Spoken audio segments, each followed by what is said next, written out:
The contract no one took. The Black Ledger did not exist in any one place.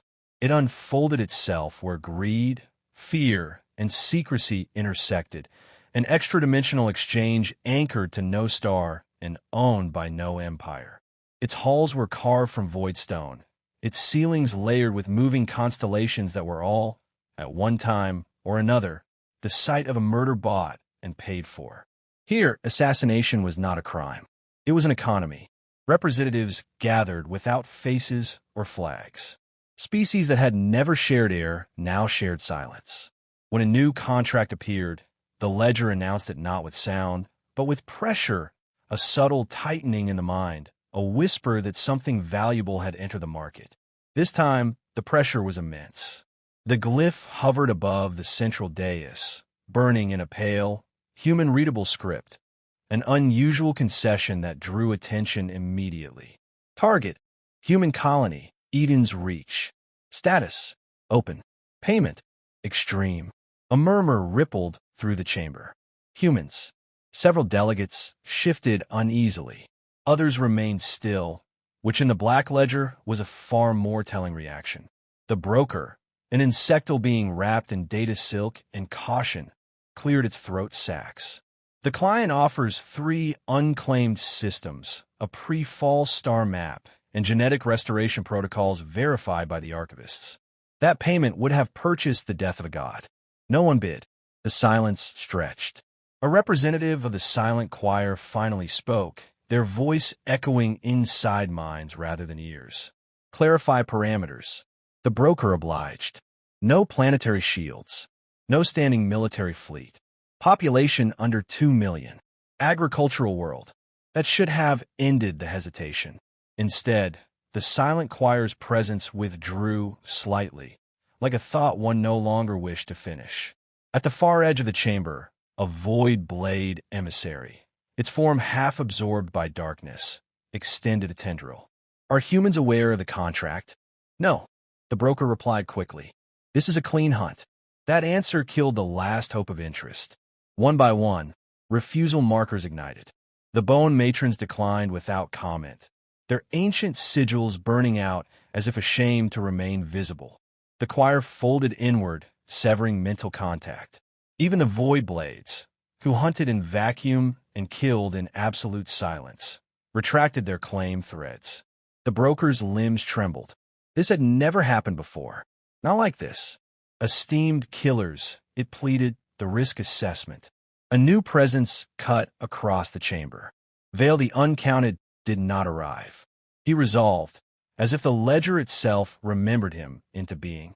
His form was tall, robed in scar-layered chitin, his many eyes dim with age and memory. He had ended civilizations quietly and survived eras that erased their names. The chamber stilled. The risk assessment, Vale said, his voice old as extinction, is accurate. The broker latched onto the words. Then why? Because, Vale interrupted, it measures the wrong thing. He raised one clawed hand, and the ledger responded. Records bled into the air, fragmented mission logs, corrupted sensor feeds, Last Testament pulses ripped from dying minds. A being unseen by human eyes, moving through a forest at night, only to be caught in a crude snare made of wire and desperation. A sniper round punching through a human's chest, followed by that human, bleeding out, crawling forward to pull a fire alarm that sealed the building and trapped the assassin inside. A poison deployment failing because the human target burned through their own organs with stimulants and rage long enough to kill 3 attackers before collapsing. These, Vale said, are not anomalies. A junior broker, new, foolish, still unscarred by consequence, spoke without permission. They are weak, slow. They die easily. Vale's eyes shifted to him. Yes, the ancient assassin agreed. Individually, the images changed. Civilians, unarmed, coordinating without words. Humans learning patterns mid-conflict. Grief converting to precision. Fear sharpening into intent. Assassination, Vale continued, relies on 3 truths. The target values survival.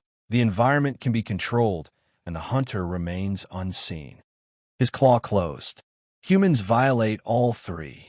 The chamber grew colder. They do not flee as expected, Vale said. They do not freeze. They advance. They do not accept loss. They inherit it. The junior broker swallowed. But they are not predators. Vale's gaze hardened. No, he said. They are persistence hunters. The ledger pulsed again, highlighting a statistic no one liked to acknowledge. Every successful strike against a human population increased their long-term lethality. Survivors adapted. Communities hardened. Techniques spread. To hunt them, Vale finished, is to train them. Silence reclaimed the chamber. The broker slowly lowered its limbs. Then the contract. Vale turned away, his presence already fading. Market. The ledger obeyed. Status. Declined. Reason. Inevitable death. As the glyph dimmed, one final notation appeared, added not by the ledger, but by Vale himself. Humans are not protected by fear. They are protected by consequence. And in the black ledger, where death was traded like currency, that made them priceless and untouchable. Proof written in blood. The black ledger did not close the human file. It buried it. Access to the records required triple consent, memory escrow, and a signed acknowledgement that what followed could not be unlearned. Most who qualified still refused. A few did not, and fewer returned unchanged. The archive did not open with words. It opened with sensation. Fear, confusion, pain. The first record was centuries old, labeled mission failure, subject terminated. The assassin had been a shade form, biologically phased to exist half a second out of sync with reality. Walls meant nothing. Weapons passed through him as if through fog. The footage showed a human dwelling. Primitive, wooden, poorly lit. The target was a human female carrying an infant. The shade form struck from behind, molecular edge aimed at the spine. The blade connected. The human screamed, not in pain, but in fury. She did not fall.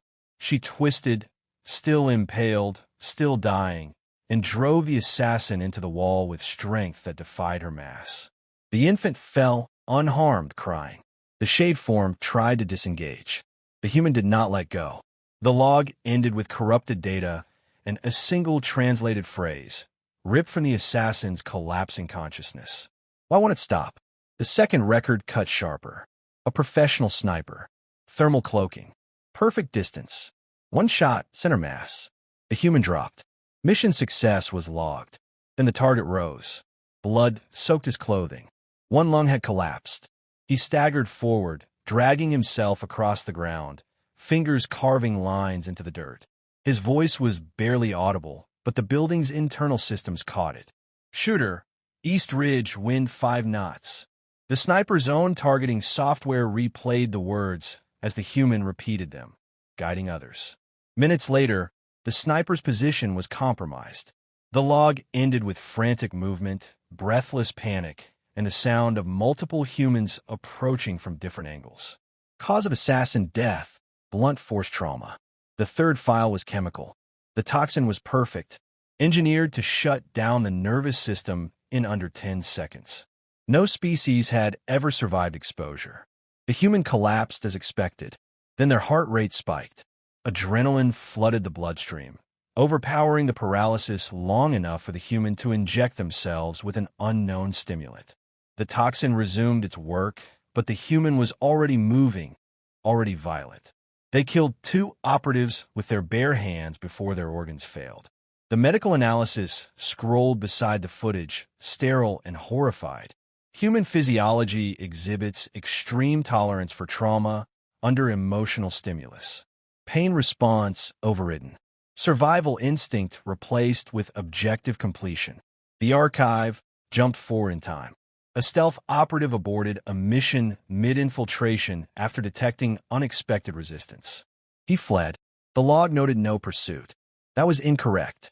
For 6 planetary rotations, humans hunted him, not with sensors, not with drones, with pattern recognition. They learned his habits, his preferred routes, his feeding cycles. They used civilians as observers, not knowingly, not organized, but connected by intuition and shared unease. The assassin was found in a culvert, starved and exhausted, killed by a sharpened piece of construction metal wielded by a human who had never held a weapon before. Final note from the operative's neural imprint.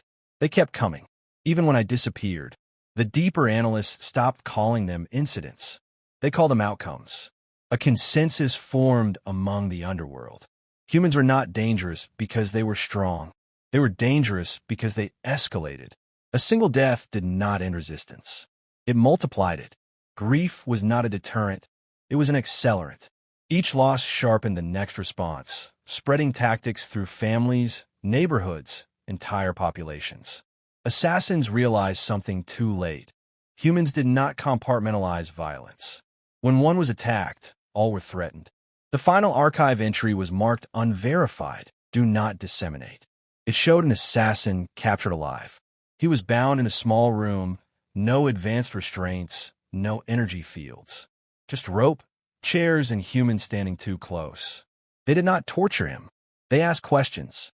Names, methods, employers. When he refused, they did not escalate. They simply began telling him stories. Names of the dead, details of lives ended, children, partners, futures cut short. Not accusations, facts. Hours passed. The assassin broke. Not from pain, but from understanding. They were not trying to extract information. They were making sure he understood what he had done. The final line in the report, written by an anonymous archivist, summarized it best. Assassins rely on fear of death. Humans weaponize acceptance of it. They do not survive attacks. They remember them. The file ended there. The Black Ledger did not need further justification. When the next human contract appeared, it was rejected automatically before any assassin could even view the price. Because by then, the truth was no longer debated. Hunting humans was not a profession. It was a sentence. The species that hunts back. The Threxian Directorate dismissed the warnings as underworld superstition. They were an empire built on calculated terror, their rule enforced by precision strikes and silent removals. Rebellions did not grow under Threxian oversight. They were excised before they could form names. When their expansion reached the edge of human-controlled space, the Directorate did not deploy fleets. They deployed assassins. The targets were simple: labor organizers, data couriers, local coordinators. No generals, no soldiers. The goal was psychological collapse. Remove enough nodes, and the system would unravel. The first 3 kills succeeded. The 4th did not. The human target was stabbed in a transit tunnel, clean, lethal by any known metric. The assassin vanished into the crowd as the human fell. But the human did not die quietly. They activated an emergency beacon on their wrist, flooding the tunnel with light and noise. As they bled out, they shouted descriptions, height, direction, movement, forcing the assassin to abandon stealth to escape. By nightfall, the Directorate's operative network had gone dark. Humans did not respond with patrols or checkpoints. They responded with absence. Transit routes changed. Schedules vanished. Digital records were wiped or falsified. Safe houses, once marked as irrelevant, filled with people. Children stopped going to school. Markets closed without explanation. The assassins moved through a city that no longer followed patterns. On the 3rd night, one operative failed to report.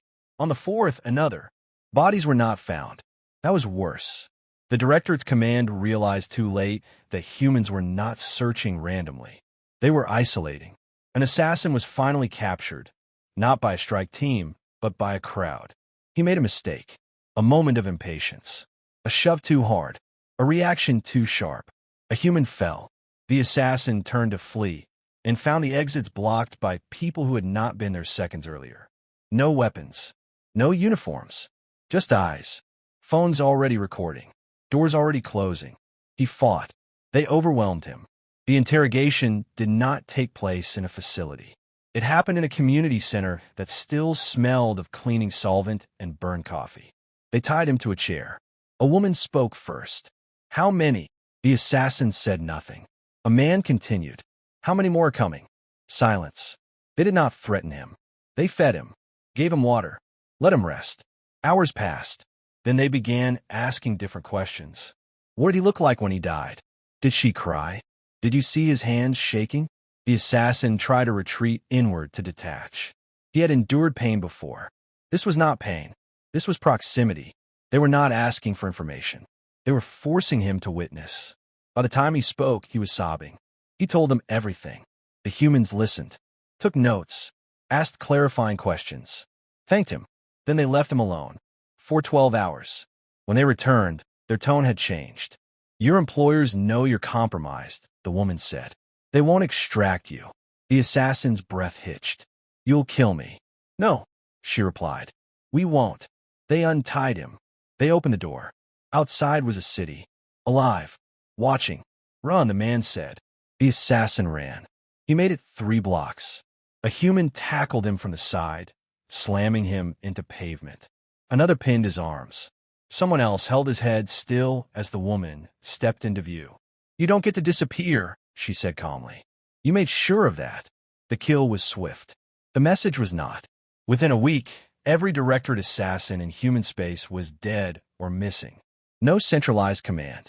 No broadcast declarations. Just coordinated inevitability. Human networks adapted faster than the directorate could update tactics. They used grief as a map, loss as a signal flare.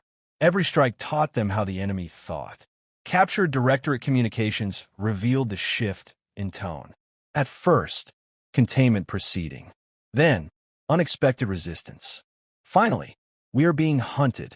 The last transmission from the Threxian director himself was intercepted and translated across human networks. They do not defend territory. They defend each other. We did not attack a species. We attacked a response. By the time the directorate withdrew, human space had changed. Not militarized. Hardened. The assassins of the galaxy watched from the shadows and took notes they would never test. Because the lesson was now undeniable. Humans did not wait for war. They turned it around. And once they did, there was nowhere left to hide. Preyless. The emergency convocation was not called by empires. It was called by assassins.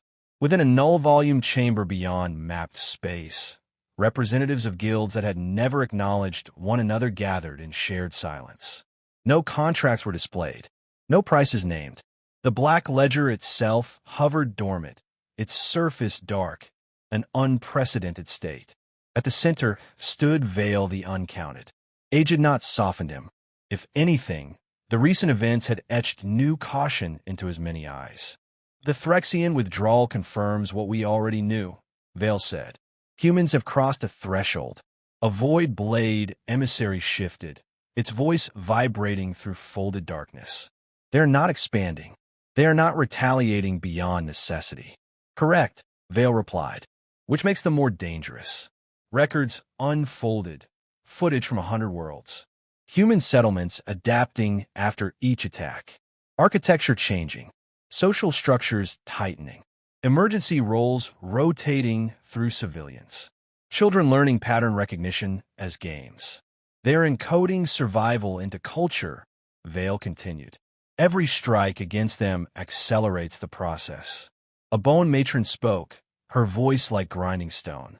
Then classify them as apex predators. Vale shook his head. Predators require prey. The chamber stilled. Humans, he said, create absence. He gestured, and a final analysis appeared, compiled from centuries of failed hunts, aborted contracts, and erased guilds. Assassination feasibility, negative.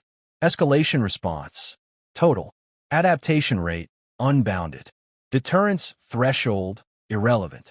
They do not rely on superiority, Vale said. They rely on inevitability. An archivist drone projected a final human transmission intercepted after the Threxian retreat. It was not a threat. It was not a declaration of dominance. It was a warning. We don't want this, but we will finish it. The assassins understood what the empires had not.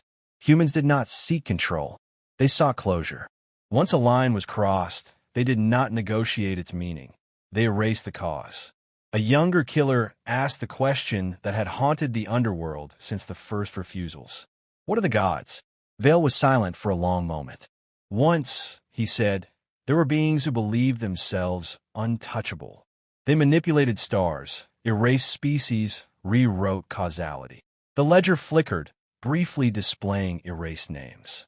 They sent heralds, judges, executioners. He looked up. None returned. A ripple of unease moved through the chamber. The humans did not defeat them in battle. Vale continued. They studied them, learned their limits, then removed their ability to act. Ow, someone whispered. Vale's voice dropped. By making every action cost more than it gained. By turning existence into attrition. The ledger reactivated, glowing softly, not with contracts, but with a new classification. Species status update. Humanity. Designation. Preyless. Engagement. Prohibited. This, Vale said, is not fear. It is respect. The convocation ended without ceremony. Assassins vanished back into myth, carrying the same conclusion. Humans were not to be hunted, tested, or provoked. Trade with them if profit demanded. Avoid them if wisdom prevailed. But never strike first. Because humans did not forgive threats, they remembered them. Far away, on Eden's reach, humans went on with their lives. They built homes. They argued. They laughed. They mourned their dead without ever knowing how close annihilation had come. They did not know that the galaxy had judged them. They did not need to. The Black Ledger sealed the final human entry forever, its last notation etched deeper than any contract. Even the assassins refused, because hunting humans did not carry risk. It carried certainty, inevitable death.